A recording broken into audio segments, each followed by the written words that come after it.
Kotaku's senior editor, Alyssa Mercante, is absolutely creepy. She just got outed stalking Mark Kern, also known as Grums, and Hypnotic on the internet. And this is actually a pretty funny situation considering she's one of those types that has long since been hiding behind a block because the internet has been criticizing her immensely since she started doing all of her random hit pieces defending Sweet Baby Inc. And she even tried to gather people to talk about other YouTubers like Osmond Gold and Melanie Mack with the intent to write articles about them that were in bad faith. This individual is wacko. She has me blocked as well, by the way, because I guess she didn't like the criticism I gave her in videos. Never said a single word to her, but this individual has been pretty wild as of late. And this is the type of unhinged personality that we're having in gaming journalism at this point. These people that go under blocks, protected tweets, people that antagonize and just all around act insufferable. I mean, even take a look at this tweet that Smash JT posted in regards to his interactions with her. She claims that she could take anyone down in a debate, that she doesn't back down, that she's strong, and all these kind of like huge buzzwords to show that she's some kind of like strong, independent feminist woman or whatever you want to call it. But she constantly becomes the victim of the situation and blocks, and nobody's immune to it when it comes to her behavior. If you're a straight man, you're in her crosshairs. It doesn't matter what color you are at this point. It just seems like she hates dudes in general, especially with that weird tattoo that people say was taken out of context and was a quote from Animal Farm, which, okay, yeah, it was a quote from Animal Farm, but let's be honest here.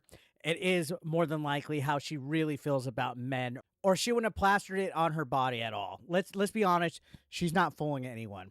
Anyways, there's a story going around, and I pulled this up from Fandom Pulse, but I've also seen some tweets from Hypnotic where she's essentially stalking these people on the internet that are saying bad things about her while claiming that she's not paying attention. So if you could see, senior editor Alyssa Mercante is stalking them, posting screenshots, and she's basically getting into stalker territory here with the tweets that she's putting out.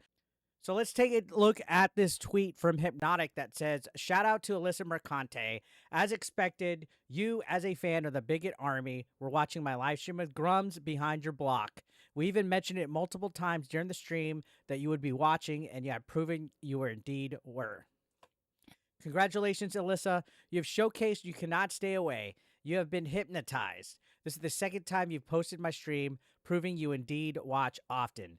Easily predictable. The insults were predicted as well, by the way. So hilarious that you went for the grade school insults. Pathetic. Please do better. Insult better. You can be better than this. Ha ha ha ha ha ha. The best part about all this is that we weren't even talking about you as a subject during the stream. So why are you watching it if you are not the subject? Super fan. Fucking loser. Welcome to the Bigot Army.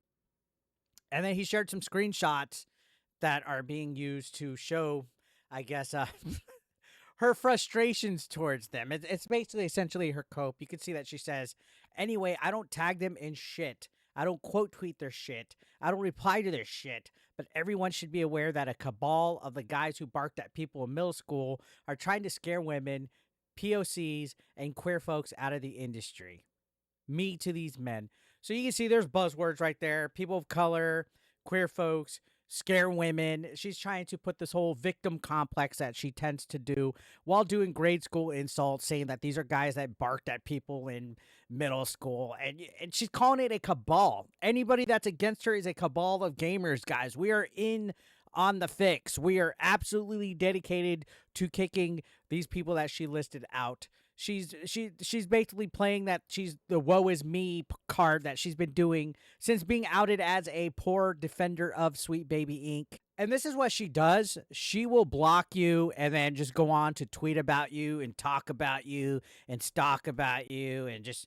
It's kind of brave to do this behind a block, and I've noticed that a lot of people in the gaming industry do this, especially these journalists who have been outed ever since we started having this huge conversation popping up about Gamergate 2, about DE&I, about Sweet Baby Inc. and Sweet Baby Inc. Detected. It seems like more and more each day we're starting to see just how wild and unhinged some of these people, especially Alyssa Mercante, who I think is public enemy number one when it comes to the way that a lot of these industry people act. You can even see Fandom Pulse made a post about a tweet that is fake, allegedly fake, from Alyssa Mercante, saying something that is, I guess, a little chauvinistic.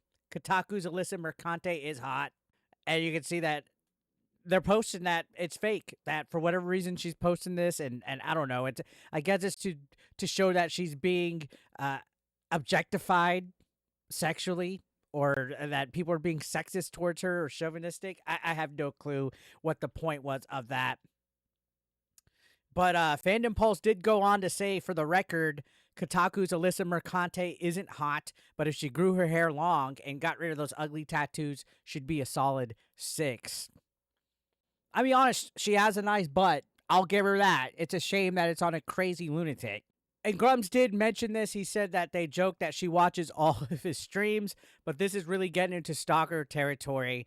I don't think she's missed a single one of my streams, and I've done a lot. And that's how these hate watchers are. These little hate mongers. These people, they're triggered little snowflakes that hate straight men, especially a white male gamer. But I don't even think either of these people that she's stalking are considered white gamers, and it really doesn't matter whether somebody's white or not. But to people like Alyssa Mercante, it really fucking does.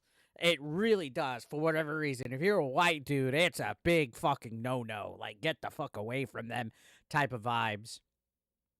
And Grums, he does the Lord's work constantly on Twitter. He continually posts stuff about this.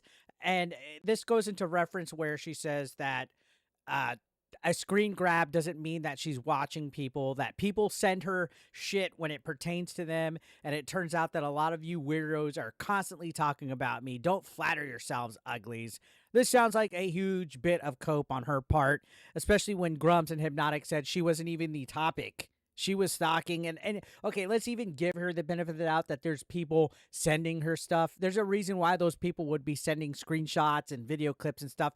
It's because she's asking for them to keep tabs, that this is part of her daily conversation. She's having these guys live rent-free in her head.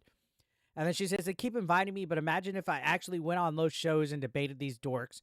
None of them are smart or funny, or clever, or unique, and I've got a New York mouth with an Aries tongue, babes.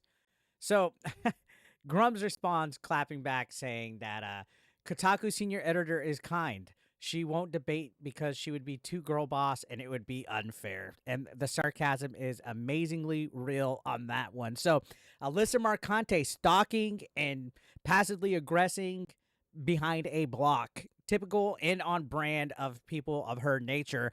What do you guys think of this? I thought this was a hilarious story to follow up on, and we've talked about her in the past. Let me know your thoughts down below.